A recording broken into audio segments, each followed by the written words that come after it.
দেখছেন এই মুহূর্তে নিউজ বেঙ্গল 24। শুরুতেই হেডলাইন্স। জঙ্গিদের টার্গেট, নিরাপত্তা বাড়ছে মুখ্যমন্ত্রী ও অভিষেকের। পার্থর পাপের ফল ভুগছে দল, নিয়োগ দুর্নীতি মামলার রায় নিয়ে বিস্ফোরক কুণাল ঘোষ। মমতা বন্দ্যোপাধ্যায় নিজেই মামাটি মানুষ ধ্বংস করছেন, রায়গঞ্জের সভা থেকে ব্যাখ্যা শাহের। ধরে ধরে ল্যাম্পপোস্টে ঝুলিয়ে দিতাম, কাদের উদ্দেশ্যে বিস্ফোরক মন্তব্য অভিজিৎ গঙ্গোপাধ্যায়ের। গোষ্ঠী কোন্দল না মিটলে দিতে হবে খেসারত, 3 ঘন্টার রুদ্ধদ্বার বৈঠকে বার্তা অভিষেকের। শুনছিলেন হেডলাইন্স, এখন বিস্তারিত। তার আগে চ্যানেলে নতুন হয়ে থাকলে অবশ্যই চ্যানেলটিকে সাবস্ক্রাইব করে পাশের বেল বাটনটি অন করে দিন, আর ভিডিওটিতে একটি লাইক দিতে ভুলবেন না। জঙ্গিদের টার্গেট, নিরাপত্তা বাড়ছে মুখ্যমন্ত্রী ও অভিষেকের। জঙ্গিদের টার্গেট অভিষেক বন্দ্যোপাধ্যায়, এই খবর সামনে আসতেই তড়িঘড়ি মুখ্যমন্ত্রী মমতা বন্দ্যোপাধ্যায় ও অভিষেক বন্দ্যোপাধ্যায় নিরাপত্তা বাড়ানো হচ্ছে বলে খবর। লালবাজার সূত্রে খবর, দুজনের বাড়ি ও অফিসে আরও কড়াকড়ি করা হচ্ছে নিরাপত্তা ব্যবস্থা। পাশাপাশি তাদের জনসভা বা মিছিলে নিরাপত্তা বিশেষ ব্যবস্থা করা হচ্ছে। সোমবার দুপুরে সাংবাদিক বৈঠক করেন কলকাতা পুলিশের অ্যাডিশনাল কমিশনার মুরলীধর শর্মা। সেখানেই বিস্ফোরক তথ্য জানান তিনি। এদিন জানানো হয়, গত কয়েকদিন ধরে তৃণমূলের সাধারণ সম্পাদক অভিষেক বন্দ্যোপাধ্যায়ের উপর নজরদারি চালাচ্ছিল মুম্বাই হামলার অন্যতম চক্রী ডেভিড হেডলি, সাগরেত রাজারাম রেগে। এরপরই রাজ্যের ডিরেক্টর অফ সিকিউরিটি তড়িঘড়ি একটি বৈঠক ডাকেন। সূত্রের খবর, সেখানে কলকাতা পুলিশের শীর্ষ কর্তাদের পাশাপাশি জেলার পুলিশ সুপাররাও ভার্চুয়ালি ছিলেন বলে খবর। সেখানেই একাধিক নির্দেশ দেওয়া হয়। সূত্রের খবর, মুখ্যমন্ত্রীর কালীঘাটের বাড়ি, নবান্ন এবং তার দলীয় কার্যালয় নিরাপত্তা বাড়ানো হয়েছে। শুধু মমতা নন, অভিষেকের বাড়ি, ক্যামাক স্ট্রিটের অফিসে নিরাপত্তা বাড়ানো হবে। উল্লেখ্য, এই সমস্ত এলাকায় রেকি করেছিল রাজারাম রেগে। ভোটের মরশুমে রাজ্যের বিভিন্ন প্রান্তে দৌড়ে বেড়াচ্ছেন তৃণমূল সভানেত্রী। অভিষেকও চরকি পাক খাচ্ছেন। রয়েছে তাদের জনসভা ও মিছিল, সেই সমস্ত এলাকাতেও চেকিং বাড়াতে নির্দেশ দেওয়া হয়েছে বলে খবর। পাশাপাশি নিরাপত্তাও জোরদার করতে বলা হয়েছে বলে দাবি সূত্রের। পার্থর পাপের ফল ভুগছে দল, নিয়োগ দুর্নীতি মামলার রায় নিয়ে বিস্ফোরক কুণাল ঘোষ। নিয়োগ দুর্নীতি মামলায় এদিন ঐতিহাসিক রায় দিয়েছে কলকাতা হাইকোর্ট। ভোটের মুখে বড় ধাক্কা রাজ্য সরকারের, আর এই পরিস্থিতির জন্য দায়ী রাজ্যের প্রাক্তন শিক্ষামন্ত্রী পার্থ চট্টোপাধ্যায়। দুর্নীতির অভিযোগে তিনি জেলে থাকলেও তার কৃতকর্মের ফল পার্টি এবং সরকারকে ভোগ করতে হচ্ছে, এমনই বিস্ফোরক মন্তব্য করেছেন কুণাল ঘোষ। সোমবার এসএসসি নিয়োগ দুর্নীতি মামলায় 2016 সালের প্যানেল বাতিল করার নির্দেশ দিয়েছে কলকাতা হাইকোর্ট। তাতে প্রায় 25,753 জনের চাকরি গিয়েছে। শুধু তাই নয়, আগামী 2 মাসের মধ্যে তাদের টাকাও ফেরত দেওয়ার নির্দেশ দিয়েছে আদালত। যদিও এই রায়কে চ্যালেঞ্জ জানিয়ে সুপ্রিম কোর্টে যাবে বলে জানিয়েছে মধ্যশিক্ষা পর্ষদ। আদালতের এই রায়ের পরেই সাংবাদিক বৈঠক করে বিস্ফোরক অভিযোগ করেছেন তৃণমূল কংগ্রেসের মুখপাত্র কুণাল ঘোষ। তিনি স্পষ্ট জানিয়েছেন, গুটি কয়েক লোকের পাপের ফল ভোগ করছে গোটা পার্টি। রীতিমতো ক্ষোভ উগড়ে দিয়ে তিনি বলেছেন, গুটি কয়েক লোকের জন্য ভোটের মুখে এই প্রশ্নের উত্তর দিতে হচ্ছে। তারা ঔদ্ধত্যের সঙ্গে পাপ করে গিয়েছে, আর তার দায় নিতে হচ্ছে সরকার এবং পার্টিকে। আশ্চর্যের কথা, তারা এই পাপটি ধারাবাহিকভাবে করে গিয়েছেন, এমনই বিস্ফোরক মন্তব্য করেছেন কুণাল ঘোষ। আরও বলেছেন, অনেক আগেই এই দুর্নীতি বন্ধ হওয়া উচিত ছিল, কিন্তু সেটা না হওয়ায় এখন ভোটের মুখে তার ফল ভোগ করতে হচ্ছে। সোমবার কলকাতা হাইকোর্টের বিচারপতি দেবাংশু বসাক ও বিচারপতি মোহাম্মদ সব্বর রশিদির ডিভিশন বেঞ্চ 2016 সালের পরীক্ষার প্যানেলের গ্রুপ সি, গ্রুপ ডি, নবম, দশম, একাদশ, দ্বাদশের গোটা প্যানেলই বাতিল করে নির্দেশ দেওয়া হয়েছে। ভোটের আগে কলকাতা হাইকোর্টের এই রায় নিঃসন্দেহে একটা বড় ধাক্কা রাজ্য সরকার এবং শাসক দলের কাছে। বিরোধীরা ইতিমধ্যেই এতজনের চাকরি যাওয়ার দায় রাজ্য সরকারের নেওয়া উচিত বলে মন্তব্য করেছেন। সেই সঙ্গে মুখ্যমন্ত্রী মমতা বন্দ্যোপাধ্যায়ের পদত্যাগ দাবি করেছেন শুভেন্দু অধিকারী, শ্রমিক ভট্টাচার্যরা। প্রসঙ্গত উল্লেখ্য, এদিন শুক্রবারই শুভেন্দু অধিকারী ইঙ্গিত দিয়েছিলেন, সামনে এমন একটি বোমা ফাটবে যে রাজ্য সরকার বেসামাল হয়ে যাবে। যদিও হাইকোর্টের এই রায়কে চ্যালেঞ্জ জানিয়ে সুপ্রিম কোর্টে যাবে পর্ষদ, এমনই জানিয়েছে। মুখ্যমন্ত্রী মমতা বন্দ্যোপাধ্যায় এই রায়কে চ্যালেঞ্জ জানিয়ে সুপ্রিম কোর্টে যাওয়ার কথা বলেছেন।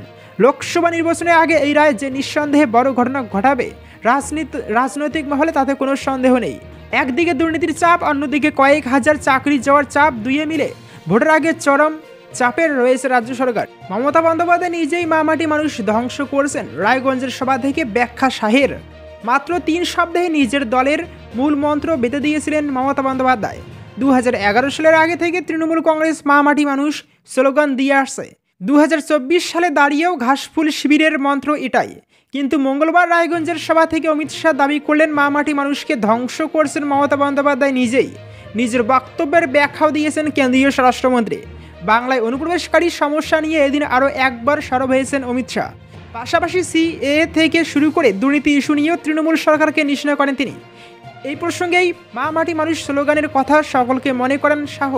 বলেন, এই স্লোগান দিয়েই তৃণমূল বাংলায় ক্ষমতা এসেছিল। মা মাটি মানুষকে রক্ষা করার অঙ্গীকার নিয়েছিলেন মমতা বন্দ্যোপাধ্যায়, কিন্তু তিনি নিজেই তা এখন ধ্বংস করছেন। শাহ বলেন, সন্দেশখালিতে মাকে অপমান করেছেন মমতা বন্দ্যোপাধ্যায়। বাংলার মাটিকে বাংলাদেশি অনুপ্রবেশকারীদের কাছে সমর্পণ করে দিয়েছেন, আর হিংসা এবং দুর্নীতি করে মানুষের সর্বনাশ করার চেষ্টা করা হচ্ছে। সন্দেশখালির প্রসঙ্গে অমিত শাহ স্পষ্টভাবে দাবি করেন, শুধুমাত্র ভোট ব্যাংকের জন্য মহিলাদের অত্যাচারিত হতে দিয়েছেন মমতা বন্দ্যোপাধ্যায়। ভোট পাওয়ার জন্যই অভিযুক্তদের বিরুদ্ধে পদক্ষেপ নিতে চাননি তিনি। অত্যাচার এবং হিংসা আটকাতে নরেন্দ্র মোদীকে ভোট দিতে হবে, এমন দাবি করেছেন অমিত শাহ। রায়গঞ্জের মানুষকে তার বার্তা, বাংলা থেকে 30 থেকে 35 আসন পাবে বিজেপি, তার মধ্যে যেন রায়গঞ্জ থাকে। অমিত শাহ এও বলেন, 10 বছর ধরে গরিবদের জন্য কাজ করেছেন নরেন্দ্র মোদী। বিজেপি তৃতীয়বার ক্ষমতায় এলে উত্তরবঙ্গে এইমস হবে বলেও আশ্বাস দেন কেন্দ্রীয় স্বরাষ্ট্রমন্ত্রী। ধরে ধরে ল্যাম্পপোস্টে ঝুলিয়ে দিতাম, কাদের উদ্দেশ্যে বিস্ফোরক মন্তব্য অভিজিৎ গঙ্গোপাধ্যায়ের। পশ্চিমবঙ্গের শিক্ষা ব্যবস্থাকে দায়িত্ব নিয়ে মমতা বন্দ্যোপাধ্যায় ধ্বংস করে দিয়েছেন। মঙ্গলবারও আক্রমণাত্মক মন্তব্য করলেন অভিজিৎ গঙ্গোপাধ্যায়। এসএসসি দুর্নীতিকাণ্ডে রায় দিয়েছে কলকাতা হাইকোর্টের ডিভিশন বেঞ্চ। 2016 সালের এসএসসির পুরো প্যানেল বাতিল করে দেওয়া হয়েছে। মুখ্যমন্ত্রী মমতা বন্দ্যোপাধ্যায়ের গ্রেপ্তারের দাবি জানিয়েছেন অভিজিৎ গঙ্গোপাধ্যায়। কলকাতা হাইকোর্টের রায়ের পর এদিন সাংবাদিক বৈঠক করেছিলেন অভিজিৎ গঙ্গোপাধ্যায়। এদিন এই দাবি করেছিলেন তমলুকের বিজেপি প্রার্থী অভিজিৎ গঙ্গোপাধ্যায়। এদিনও এসএসসি কাণ্ড নিয়ে রাজ্য সরকারকে কাঠগড়ায় তুললেন হাইকোর্টের প্রাক্তন বিচারপতি। রাজ্যের সাধারণ ঘরের পড়ুয়ারা সরকার পোষিত স্কুলগুলিতে পড়াশোনা করবে, সেই স্কুলের শিক্ষা ব্যবস্থাকে মুখ্যমন্ত্রী মমতা বন্দ্যোপাধ্যায় দায়িত্ব নিয়ে উদ্দেশ্যপ্রণোদিতভাবে শেষ করে দিয়েছেন। মানুষ এই সম্পর্কে সচেতন হয়ে গিয়েছেন, তার একটা প্রতিফলন এবারের ভোটে মেশিনে পড়বে, এমনই আশা করছেন অভিজিৎ গঙ্গোপাধ্যায়। যারা চাকরি দুর্নীতি করেছে, আমার হাতে ক্ষমতা থাকলে আমি ধরে ধরে ল্যাম্প পোস্টে ঝুলিয়ে দিতাম। শাসন ব্যবস্থা, বিচার ব্যবস্থা তাদেরকে ধরে ধরে কারাগারে রেখে দেবে। ভাইপো ব্যানার্জি যারা দুর্নীতি করে কোটি কোটি টাকা ব্যক্তিগত সম্পত্তি করেছে, তাদের কোমরে দড়ি বেঁধে বাইরে নিয়ে আসুক, এই টাকা আদায় করুক এবং যেখানে দেওয়ার সেখানে দিয়ে দিক। কড়া বক্তব্য রেখেছেন অভিজিৎ গঙ্গোপাধ্যায়। মানুষকে জেগে উঠতে হবে, সারা জীবন নিরীহ ভালো মানুষ থাকলে হবে না। মানুষ যতক্ষণ না আন্দোলনের পথে যাচ্ছে, গণ আন্দোলন গড়ে তুলছে, ততক্ষণ সমস্যার সমাধান হবে না। আদালত অনেকবার চেষ্টা করেছিল, কিন্তু সম্পূর্ণ তথ্য দেয়নি মমতা বন্দ্যোপাধ্যায়, বলেন অভিজিৎ গঙ্গোপাধ্যায়। এত মানুষের চাকরি চলে যাওয়ার পিছনে মমতা বন্দ্যোপাধ্যায় দায়ী, তাকে কৈফিয়ত দিতেই হবে। তমলুকের কাকটিয়া বাজারে নির্বাচনী প্রচারে এসে এমনই মন্তব্য করেন তমলুক লোকসভা কেন্দ্রের বিজেপি প্রার্থী ও প্রাক্তন বিচারপতি। গোষ্ঠী কোন্দল না মিটলে দিতে হবে খেসারত। 3 ঘন্টার রুদ্ধদ্বার বৈঠকে বার্তা অভিষেকের। প্রথম দফার ভোট হয়ে গিয়েছে, বাকি জেলাগুলিতে এখনও বাকি রয়েছে নির্বাচন। আর তার আগে দলের কর্মীদের একসঙ্গে চলার বার্তা দিলেন তৃণমূলের সাধারণ সম্পাদক অভিষেক বন্দ্যোপাধ্যায়। প্রায় 3 ঘন্টার রুদ্ধদ্বার বৈঠক শেষে বিভেদ মিটিয়ে কাজ করার বিশেষ বার্তা দিলেন তিনি।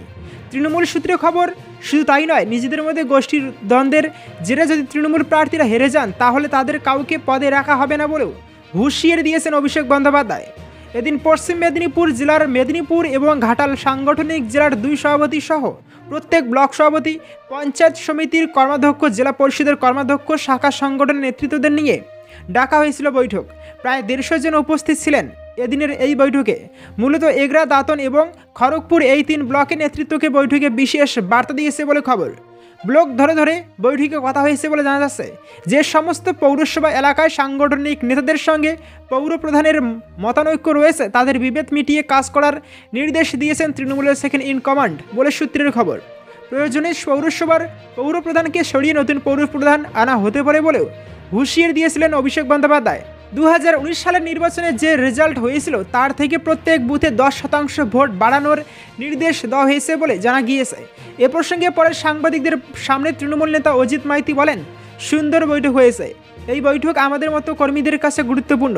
প্রথম উনি বিধায়কদের নিয়ে আলোচনা করে বসেছিলেন, সেখানে ব্লক ধরে ধরে আলাদা করে আলোচনা করেছেন। তারপর বড় মিটিংয়ে এসে যাদের সংশোধন দরকার তাদের বলেছেন। একটাই মূল বিষয় বলেছেন যে আপনারা নিশ্চিন্ত থাকবেন, আমরা 3টে সিট জিতব।